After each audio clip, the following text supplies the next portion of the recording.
कहानी की शुरुआत में हम एक लड़की को देखते हैं जो रोड के बीचों बीच अपनी जान देने के लिए सड़क पर लेटी हुई है। कुछ ही देर में इस रोड पर एक गाड़ी आ जाती है। यह लड़की जैसे ही उस गाड़ी को अपनी ओर आता देखती है तो एक दर्दनाक मौत के डर से वो अपना इरादा बदल लेती है और वो सड़क से उठकर किनारे पर चली जाती है। तब वो गाड़ी वाला इंसान भी इस लड़की की मदद के लिए नहीं रुकता। वो इसे नजरअंदाज करके आगे निकल जाता है जैसे उसने कुछ देखा ही नहीं हो। इस लड़की का नाम लीसा है। लीसा की जिंदगी बिल्कुल भी ठीक नहीं चल रही। दरअसल आज लीसा की बेटी का जन्मदिन है, लेकिन अब उसकी बेटी इस दुनिया में नहीं रही। तब हम देखते हैं कि जो गाड़ी कुछ देर पहले लीसा को इग्नोर करके आगे निकल गई थी, उसे अपनी गलती का एहसास होता है। इसलिए वो आदमी अपनी गाड़ी रिवर्स करके लीसा के पास आता है। गाड़ी के अंदर बैठा एडम नाम का आदमी लीसा से पूछता है, क्या तुम ठीक हो? जिस पर लीसा जवाब देती है, हाँ मैं ठीक हूँ, मुझे कुछ नहीं हुआ। इस पर उस आदमी ने लीसा को बताया कि इस सुनसान इलाके से शहर काफी दूर है, इसलिए अगर तुम चाहो तो मैं तुम्हें शहर तक लिफ्ट दे सकता हूँ। लीसा मान जाती है और फौरन उसकी गाड़ी में बैठ जाती है। सफर के दौरान एडम लीसा से पूछता है कि तुम अकेली इस सुनसान जगह में क्या कर रही थी? लीसा ने एडम को बताया कि आज मेरी बेटी का जन्मदिन है, जिस वजह से वो आज मुझे बहुत याद आ रही है, पर बदकिस्मती से वो अब इस दुनिया में नहीं रही और अब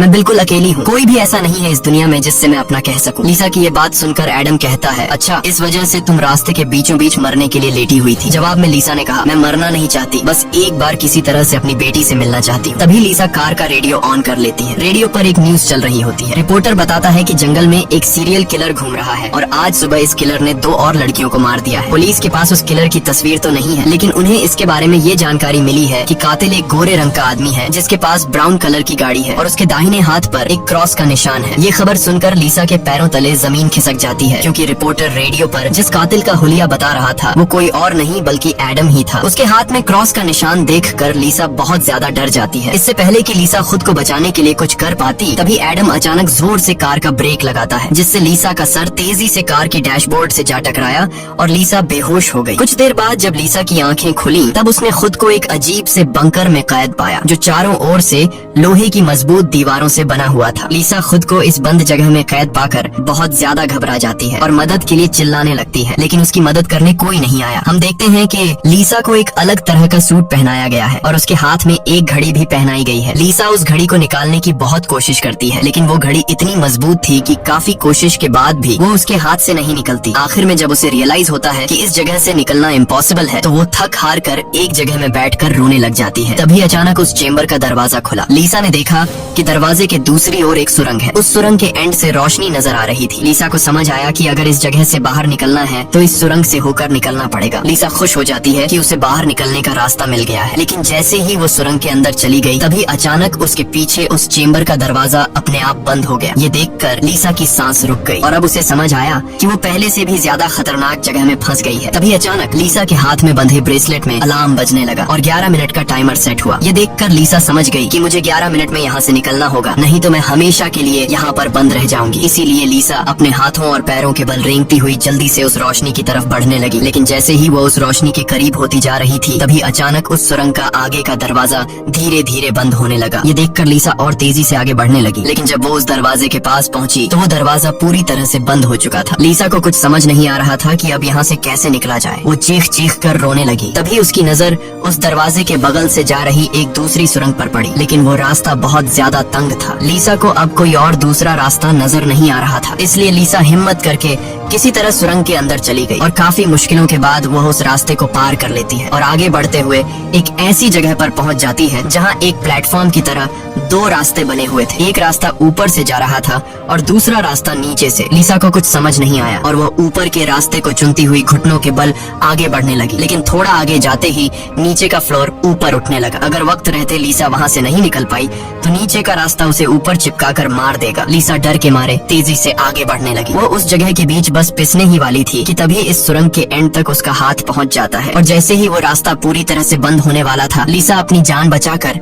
वहाँ से निकलने में कामयाब हो जाती है। खुद को कुचलने से बचाकर वो एक सुकून की सांस लेती है, लेकिन उसे पता नहीं था कि अब उसके लिए मुश्किलें और भी बढ़ने वाली हैं, क्योंकि आगे का रास्ता और भी ज्यादा खतरनाक है। तभी उसके घड़ी में अलार्म बज उठा। ये अलार्म बता रहा था कि आधा समय बीत चुका है और अब उसके पास सिर्फ 5 मिनट बाकी है। इसीलिए वो अब फिर से आगे बढ़ने लगी। जहाँ उसे थोड़ी दूर जाते ही रास्ते में कोई इंसान लेटा हुआ दिखाई दिया। लीसा जब उसके करीब आई तो उसने देखा कि वो कोई जिंदा इंसान नहीं बल्कि एक जली हुई डेड बॉडी है जिसकी हालत बहुत खराब है। उस लाश के हाथ पर भी वैसी ही घड़ी बंधी हुई थी जैसी लीसा के हाथों पर बंधी थी। लीसा को समझ आ गया कि ये इंसान भी मेरी तरह इस सुरंग से निकलने की कोशिश कर रहा था, लेकिन वो यहाँ से निकलने में कामयाब नहीं हो सका और मारा गया। मतलब यहाँ से निकलना इम्पॉसिबल है। इस डेड बॉडी को देखकर लीसा की यहाँ से निकलने की बची खुची उम्मीद भी टूट गई, लेकिन उसने किसी तरह हिम्मत जुटाई और इस डेड बॉडी को साइड पर करके आगे बढ़ने लगी। जब वो घड़ी की तरफ देखती है तो उसके पास सिर्फ 2 मिनट का टाइम बचा हुआ था, इसीलिए वो और तेजी से आगे बढ़ने लगी। तभी अचानक एक मजबूत लोहे की सलाखों ने आकर उसका रास्ता रोक दिया। साथ ही उस सुरंग की दीवारों में से ढेर सारे हीटिंग पाइप निकलकर बाहर आने लगे और उस जगह को गर्म करने लगे। ये देख लीसा पूरी तरह से घबरा गई। वो समझ गई कि जल्द ही उसकी भी लाश उस जले हुए इंसान की तरह इस सुरंग में पड़ी होगी। उसे आगे क्या करना है कुछ समझ नहीं आ रहा था। तभी उसके पीछे दीवार का एक छोटा सा सेक्शन खुल गया, जिसे देख लीसा पीछे की तरफ रेंगती हुई उसके अंदर घुस गई। अगले ही पल एक कांच के दरवाजे ने इस सेक्शन को पूरी तरह से बंद कर दिया। जैसे ही लीसा के हाथ में बंधी घड़ी में टाइमर 0 पर पहुंचा, तभी उन हीटिंग पाइप से आग फुवारे की तरह निकलने लगी और देखते ही देखते वो पूरी सुरंग आग की लपटों में डूब गई। लीसा जिस सेक्शन में बंद थी वह पूरी तरह से सिक्योर था, जिस वजह से उसकी जान बच गई। कुछ देर बाद वो हीटिंग पाइप्स वापस दीवार में चली गई। लीसा जिस सेक्शन में बंद थी उस चेम्बर का दरवाजा खुल गया। लीसा ने जो कुछ अभी अपनी आंखों के सामने देखा उस वजह से लीसा उस सेक्शन से बाहर नहीं निकलना चाहती थी, पर उस सेक्शन की दीवार लीसा को बाहर धकेल देती है और पहले की तरह अपने आप सुरंग से जुड़ गई। लीसा जैसे ही वहाँ से बाहर आई तभी उसकी घड़ी में फिर से 11 मिनट का टाइमर सेट हुआ। वह जैसे ही थोड़ा आगे बढ़ी तभी उस सुरंग का ऊपरी हिस्सा नीचे आने लगा और बिल्कुल उसके साथ आकर चिपक गया। बस इतना गैप बचा कि वो रेंगते हुए यहाँ से आगे निकल सके। लीसा अब पूरी तरह से बेबस हो चुकी थी। वो जोर जोर से रोने लगी। जब उसकी नजर घड़ी पर पड़ी तो वहाँ उसका टाइम खत्म हो रहा था, जिसका मतलब था कि अब से ठीक 11 मिनट बाद फिर से उस सुरंग में आग का सैलाब आएगा और लीसा को राख कर देगा। वो सोचती है कि इतनी बुरी मौत मरने से अच्छा है कि क्यों ना एक बार फिर से वो यहाँ से निकलने की कोशिश करे। इसीलिए वो फिर से हिम्मत करके अपनी जान बचाने के लिए पीठ के बल अपने हाथों के सहारे रेंगते हुए आगे बढ़ने लगी। थोड़ी दूर ऐसे ही रेंगते हुए जाने के बाद वो सुरंग खत्म हो गई और आगे पानी का एक टैंक आ गया। लीसा बहुत ज्यादा थक गई थी और प्यास ने उसका बुरा हाल कर दिया था। वो इसी तरह लेटे हुए हाथों की मदद से पानी पीकर अपनी प्यास बुझा लेती है। जब उसने अपनी घड़ी की तरफ देखा तो अब सिर्फ 8 मिनट रह गए थे। अब पानी के अलावा उसे कोई और दूसरा रास्ता नहीं दिखा, इसलिए वो एक लंबा सांस लेते हुए पानी में ही उतर गई। पानी में उतरने के बाद टैंक काफी बड़ा था। उसे अब समझ नहीं आ रहा था कि किस तरफ जाना है। वो यहाँ वहाँ पानी में निकलने का रास्ता ढूंढने लगी, मगर उसे कोई भी निकलने का रास्ता नहीं मिला। दूसरी तरफ जहाँ से वो इस टैंक में उतरी थी वह रास्ता भी बंद हो चुका था। अब उसकी सांस भी खत्म होने लगी थी। तभी टैंक में से ऊपर की तरफ एक दरवाजा खुल गया। लीसा जल्दी से उस दरवाजे से होते हुए ऊपर निकल आई। बाहर निकलते ही उसने जोर जोर से सांसें ली और आगे का रास्ता तय करने लगी, लेकिन लीसा बहुत ज्यादा थक चुकी थी। आगे बढ़ना उसके लिए बहुत मुश्किल हो रहा था और कुछ ही देर में भारी थकान की वजह से लीसा की बीच रास्ते में ही आंख लग गई। लेकिन तभी लीसा के कानों में किसी के चीखने की आवाज गूंज उठी। वहाँ और भी कोई था जो मदद के लिए पुकार रहा था। उसकी आवाज सुनकर लीसा के अंदर बचने की एक उम्मीद जाग उठी, इसीलिए वो जल्दी से उस आवाज का पीछा करने लगी। अचानक एक जगह उसके ठीक नीचे एक दरवाजा खुला जिसके अंदर उबलता हुआ तेजाब था। लीसा उस तेजाब में गिरने से बाल बाल बची। वो तेजाब इतना खतरनाक था कि एक मजबूत लोहे को भी कुछ सेकंड में पिघला देता। लीसा जल्दी से अपने कपड़े का एक टुकड़ा काटती है और उसे टेस्ट करने के लिए तेजाब में डुबोती है। कपड़ा कुछ ही सेकंड में काली राख में बदल जाता है। ये देखकर वो बहुत ही संभल कर आगे बढ़ती है। वो अपने हाथों और पैरों को उस गड्ढे के किनारों पर रखकर उस जगह को पार करने ही वाली थी कि तभी उसका घुटना तेजाब में लग जाता है, जिससे लीसा दर्द से चीख पड़ी। खुशकिस्मती से उसके सूट की वजह से उसका घुटना गलने से बच गया, लेकिन उसके घुटने पर एक गहरा जख्म बन गया था। अच्छी बात ये थी कि अब वह मदद की आवाज काफी करीब से आ रही थी। लीसा अपना दर्द भूलकर फिर से उस आवाज का पीछा करने लगी और आखिरकार वो एक लोहे की ग्रिड के पास जा पहुंची। उससे कुछ दूरी पर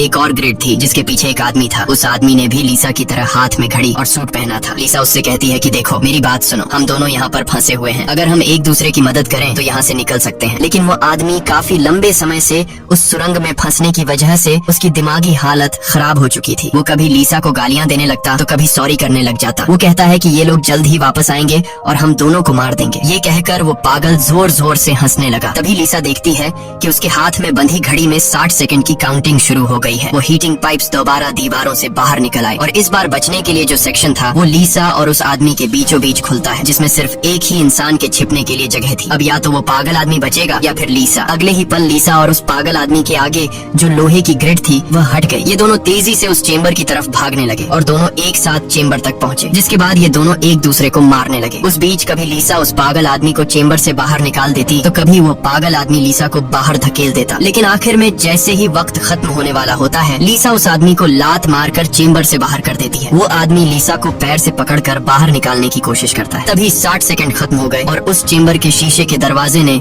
उस आदमी का हाथ काट दिया। दर्द से वो आदमी चिल्ला उठा। तभी लीसा की नजर उस आदमी के हाथ पर पड़ी जिस पर क्रॉस का टैटू बना हुआ था। उस टैटू को देखकर लीसा समझ जाती है कि ये आदमी कोई और नहीं बल्कि उसे कार में बेहोश करने वाला सीरियल किलर एडम है। अब लीसा की सारी कंफ्यूजन दूर हो गई। पहले लीसा को लग रहा था कि एडम ने इसे यहाँ कैद करके रखा है, लेकिन उसकी ये सोच गलत थी क्योंकि एडम बेचारा तो अब खुद मौत के मुंह में था। इतने में ही लीसा की घड़ी पर 11 मिनट का वक्त पूरा हो गया और उन हीटिंग पाइप्स से निकलती तेज आग ने कुछ ही सेकंड्स में एडम को राख में बदल दिया। अपनी आंखों से एडम की इतनी भयानक मौत देखकर लीसा डर के मारे कांपने लगी। कुछ देर बाद सेक्शन के अंदर एक छोटे सुरंग में से एक रोबोट आता है। वह एक बहुत ही भयानक सा स्कल था। ये रोबोट लीसा को कोई नुकसान नहीं पहुंचाता बल्कि उसके तेजाब से जले हुए घुटने को ठीक कर देता है। लीसा ने उससे पूछा कि वो कौन है और उसे यहाँ क्यों लेकर आया है। जवाब में उस रोबोट के मुंह से एक टूल निकलता है और वो टूल लीसा के सूट के साथ कनेक्ट हो जाता है। उस टूल की मदद से लीसा को फ्लैशबैक की सारी बातें याद आने लगती हैं, जब वो कार में एडम के साथ थी और उसे एडम की सच्चाई का पता चलने पर एडम की उसके साथ झड़प हो गई थी। उस दौरान एडम ने लीसा पर चाकू से सीने पर वार किया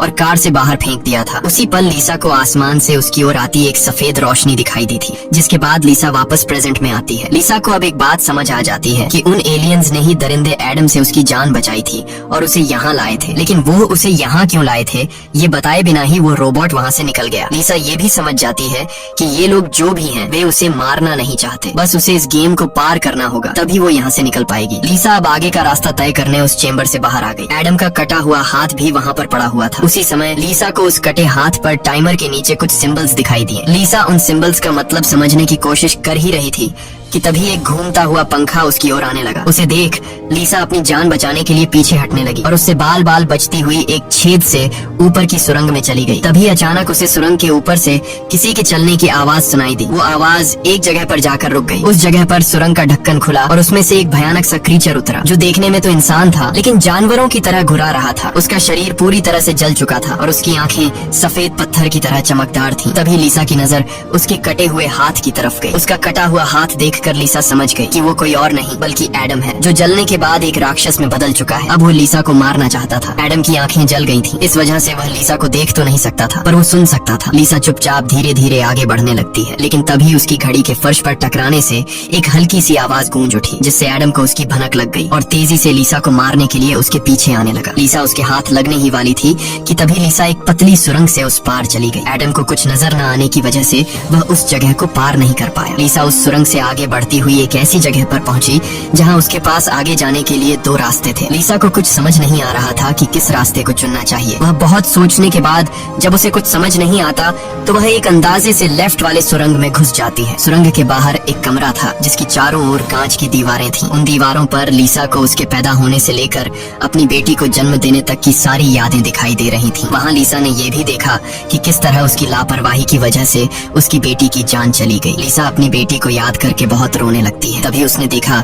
कि ऊपर छत से एडम फिर से उसके पीछे आ रहा है, लेकिन लीसा उससे अपनी जान छुड़ाकर एक दूसरे सुरंग में पहुंच जाती है, जहां उसने कुछ ऐसा देखा जिससे उसकी खुशी का ठिकाना नहीं रहा। उसने देखा कि उस सुरंग के खत्म होने पर बाहर नीला आसमान चमक रहा है। अपनी आजादी को इतने करीब से देखकर लीसा में दोबारा हिम्मत आ गई, लेकिन उस सुरंग को पार करने के लिए उसे एक कंटीले रास्ते से होकर गुजरना पड़ेगा। अब सिर्फ 60 सेकंड का टाइम बचा हुआ था। अगले ही पल हीटिंग पाइप्स भी दीवार से बाहर निकल आए, जो 60 सेकंड खत्म होते ही उस जगह को आग से भरने वाले थे। लीसा बिना टाइम जाया किए इन कांटेदार तारों के नीचे से जाने लगी, जिससे वो कांटेदार तार उसकी बॉडी में घुसकर लीसा की पीठ बुरी तरह से काट देते हैं। लीसा बहुत ज्यादा तकलीफ में होती है और उसके पीठ से बहुत ज्यादा खून निकलने लगता है, लेकिन लीसा खुद की परवाह किए बिना धीरे धीरे आसमान की तरफ बढ़ने लगी। तभी पीछे सुरंग में चेम्बर खुला, जिसमें एडम झट से जाकर छिप गया। अब कुछ ही देर में आग का सैलाब आने वाला था। खून से लथपथ लीसा बाहर निकलने की कोशिश में थी, लेकिन बहुत ज्यादा खून बहने की वजह से अब आगे बढ़ना उसे मुश्किल हो रहा था। उसकी आंखें धुंधली हो रही थीं। तभी 60 सेकंड्स खत्म हो गए और अगले ही पल वहां आग बरसनी शुरू हुई। उससे पहले कि वो आग का सैलाब लीसा को भी अपनी चपेट में लेता, लीसा के ठीक नीचे एक द्वार खुला और वो नीचे एक चेम्बर में जा गिरी और बेहोश हो गई। गई। थोड़ी देर बाद जब लीसा की आंख खुली तो उसने देखा कि वो फिर से उसी जगह पर आ गई है जहाँ से उसने बढ़ना शुरू किया था। यानी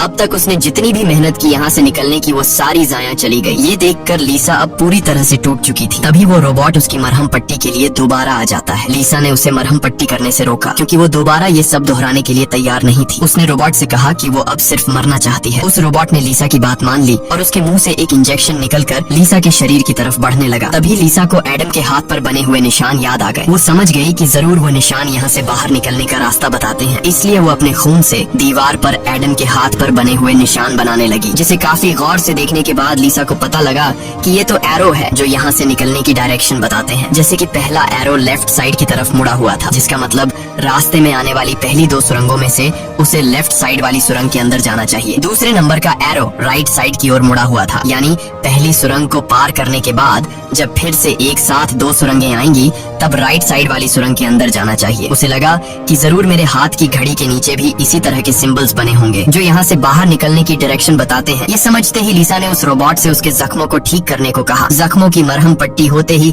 वो एक नई उम्मीद के साथ फिर से इन टनल्स में निकल पड़ी। लीसा पहले भी इन सुरंगों से गुजर चुकी थी, इसलिए वह बड़ी आसानी से उन सुरंगों को पार करते हुए आगे बढ़ने लगी और उस तेजाब से भरे गड्ढे के पास जाकर रुक गई। वहाँ उसने अपनी घड़ी को तेजाब में जलाकर उसे अपनी कलाई से अलग किया। उसकी कलाई पर भी ठीक वैसे ही सिंबल्स थे जैसे एडम के हाथ पर थे, बस उनमें थोड़ी बहुत चेंजिंग थी। लीसा उस जली हुई घड़ी को अपने हाथों में लिए हुए आगे बढ़ने लगी और उस जगह पर पहुंच गई जहां उसने पहली बार इन 2 टनल्स में से लिफ्ट वाले टनल को चुना था। लेकिन सिंबल्स के मुताबिक सही सुरंग राइट वाली है। वो जल्दी से राइट वाली सुरंग में चली गई, जहां आगे जाकर उसे 2 और सुरंगें मिली जिनमें सही सुरंग लेफ्ट वाली थी। इसी तरह लीसा अपने हाथ पर बने निशान की मदद से हर बार सही रास्ता चुनकर आगे बढ़ रही थी। लेकिन तभी एक बार फिर से एडम उसके पीछे पड़ गया। यहाँ लीसा समझदारी से काम लेते हुए एडम को गुमराह करने के लिए एक सुरंग के अंदर अपनी घड़ी फेंक दी और खुद दूसरी सुरंग में छिप कर बैठ गई। एडम घड़ी की आवाज का पीछा करते करते दूसरी सुरंग में घुस गया। एडम के जाते ही जब लीसा ने अपनी कलाई पर बने सिंबल्स चेक किए तो उसे पता चला कि उसने एडम को जिस सुरंग में भेजा था वही सही सुरंग थी। ये देखकर लीसा बहुत ज्यादा परेशान हो गई। अब लीसा के पास कोई दूसरा रास्ता नहीं था, इसलिए वो धीरे से एडम जिस टनल में था वो भी उस टनल में घुस गई। ये टनल काफी अजीब सा था। ऐसा लग रहा था कि ये टनल जैसे किसी बड़े जानवर का पेट हो। लीसा धीरे धीरे आगे बढ़ने लगी। थोड़ा सा आगे जाकर उसने देखा कि उसकी घड़ी सामने पड़ी हुई है, लेकिन एडम भी वहाँ पर मौजूद है। एडम अब चूंकि देख नहीं सकता था, इसलिए लीसा चुपके से उस घड़ी को उठा लेती है। पर तभी घड़ी में 60 सेकंड्स बचे होने का अलार्म बजने लगा, जिसकी आवाज से एडम को लीसा की भनक लग गई। वह दोबारा लीसा का पीछा करने लगा। उससे बचने के लिए लीसा जिस रास्ते से आई थी उसी रास्ते से वापस भागने लगी। उस वक्त लीसा की घड़ी में 60 सेकंड्स का काउंटिंग शुरू हो चुका था और सुरंग से हीटिंग पाइप्स भी निकल आए थे। साथ ही सुरंग में बचाव चेंबर भी खुल चुका था। लीसा जल्दी से उस चेंबर में जाकर छिप गई। एडम भी वहाँ तक पहुँच जाता है, लेकिन अब काफी देर हो चुकी थी क्योंकि उस चेंबर को शीशे के दरवाजे ने बंद कर दिया था। यहाँ लीसा एडम को चिढ़ाने के लिए उसे मिडिल फिंगर दिखाती है, पर बदकिस्मती से इस बार आग बरसाने वाले हीटिंग ट्यूब्स आग बरसाए बिना ही अंदर चले गए, जिसके बाद चेंबर का दरवाजा भी खुल गया और अगले ही पल एडम लीसा पर टूट पड़ा। लीसा भी खुद को बचाने के लिए एडम से लड़ पड़ी और उस शैतान के सर को अपने पैरों से दबाने लगी। पीछे से चेंबर की दीवार भी लीसा को आगे की तरफ धकेलने लगा, जिससे उस शैतान एडम का सर कुचल गया और फाइनली लीसा को एडम से छुटकारा मिल गया। लीसा अब अपने रास्ते पर आगे बढ़ने लगी, जहाँ आगे चलकर उसे वापस 2 रास्ते मिले। उसकी कलाई पर बने सिंबल्स के मुताबिक उसे राइट वाले सुरंग से जाना था और ये उस भूल भुलैया की आखिरी सुरंग थी। लेकिन तभी लेफ्ट वाली सुरंग से एक लड़की बाहर निकल आई। उसे देख लीसा की आंखें खुली की खुली रह गईं और वो रोने लगी, क्योंकि यह लड़की कोई और नहीं बल्कि उसकी बेटी नीना थी। नीना के मरने के बाद से लीसा ने जीना ही छोड़ दिया था। उसकी बस यही एक ख्वाहिश थी कि वो किसी तरह नीना से मिल पाए और आखिरकार आज उसकी ये ख्वाहिश भी पूरी हो गई। नीना ने अपनी माँ लीसा से कहा कि अब दोबारा मुझे फिर से अकेला मत छोड़ना, जिस पर लीसा ने जवाब दिया, नहीं बेटा, मैं हमेशा तुम्हारे साथ रहूंगी। जिस पर नीना कहती है, तो फिर आओ मेरे साथ लेफ्ट वाले टनल में चलो। लीसा रोते हुए बोली, नीना, मैं तुम्हें फिर से खोना नहीं चाहती, लेकिन सच तो ये है कि तुम पहले ही मर चुकी हो और मेरी मंजिल दूसरी सुरंग में है। इतना कहकर लीसा वहाँ से जाने लगी। पीछे से नीना उसे पुकारती रही, लेकिन लीसा दिल पर पत्थर रखकर उस सुरंग से बाहर निकली। बाहर आते ही लीसा फूट फूट कर रोने लगती है। उसके बाद लीसा ने बिना समय गंवाए राइट वाली सुरंग में घुस गई, जहाँ उसे सुरंग के अंत में खुला आसमान दिख रहा था। वो खुश होकर तेजी से आगे बढ़ने लगी, लेकिन तभी उसके रास्ते में 3 लोहे के ब्लेड्स आ गए जो लगातार तेजी से ऊपर नीचे हो रहे थे, जिन्हें पार करने का मतलब था खुद के टुकड़े करवाना। लेकिन लीसा को हर हाल में यहाँ से निकलना था, इसीलिए उसने गौर किया कि उनमें से पहला ब्लेड हर 4 सेकंड्स में एक बार नीचे आ रहा है। लीसा उसके करीब पहुंची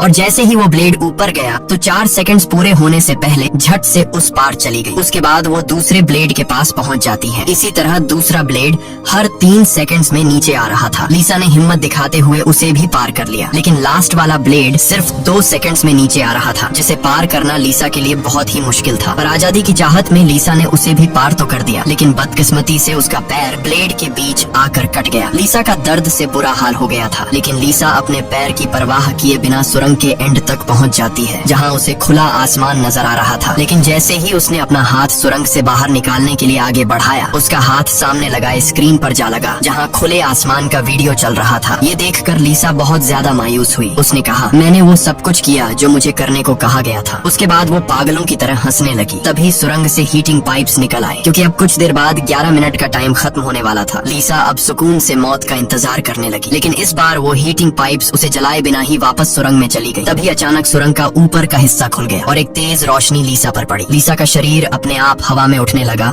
और उस रोशनी में समा गया। थोड़ी देर बाद जब लीसा की आंख खुली तो उसने खुद को एक झरने के किनारे पाया, जिसे देख लीसा के चेहरे पर मुस्कान वापस लौट आई। वहाँ पर नीना भी मौजूद थी। लीसा ने नीना से पूछा, क्या मैं मर चुकी हूँ? इस पर नीना ने कहा, तुम्हारा शरीर एक बार नहीं बल्कि अब तक कई बार मर चुका है। लीसा ने फिर से पूछा कि अब यहाँ मुझे क्या करना है, जिस पर नीना ने जवाब दिया, यहाँ तुम्हें बस जीना है और कुछ नहीं करना। यहाँ हमें पता चलता है कि जिस जगह पर लीसा अब मौजूद थी वो जगह दुनिया नहीं बल्कि कुछ और ही थी और किसी स्वर्ग की तरह खूबसूरत थी। इस फिल्म की शॉर्टकट एक्सप्लेनेशन ये है कि लीसा जब एडम के साथ कार में सफर कर रही थी, तब एडम ने लीसा पर चाकू से वार करके उसे मार दिया, जिसके बाद वह सीधा नरक पहुंची। वहाँ उसके पाप धुल गए और एंड में वह स्वर्ग जा पहुंची। इसी के साथ ये कहानी खत्म हो जाती है। अगर वीडियो आपको अच्छी लगी हो तो हमारे चैनल को सब्सक्राइब और वीडियो को लाइक कीजिए।